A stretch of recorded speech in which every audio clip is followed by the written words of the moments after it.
BFM Business, BFM Crypto, la chronique.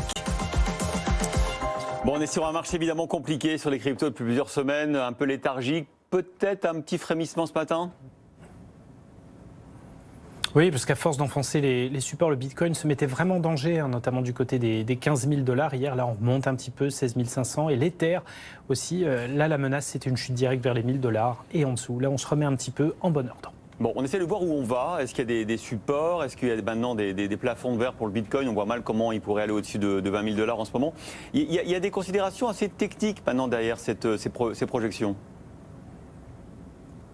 Oui, notamment tout ce qui concerne l'activité de minage, car contrairement à l'Ether et à d'autres crypto-monnaies qui ont adopté une logique de preuve d'enjeu ou changé pour elles, le Bitcoin fonctionne toujours sur la bonne vieille preuve de travail. Donc sa valeur est déterminée en grande partie par sa fabrication, son minage.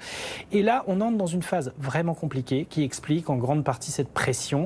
Déjà, il n'a jamais été aussi compliqué qu'en ce moment de miner du Bitcoin. Pour preuve, le taux de difficulté a atteint un niveau jamais vu, plus haut historique à 36 900 milliards de hash. C'est une hausse de 51% depuis le début de l'année. Le taux de difficulté, ça calcule en fait la puissance et le temps nécessaire au hachage, à la conception des blocs de transactions qui vont créer le Bitcoin.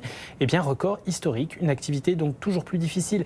En plus, elle est de moins en moins rentable, puisqu'on l'a dit hier, le Bitcoin stagne depuis quelques semaines sous son seuil de rentabilité qui se situe aux alentours des 19 000 en ce moment.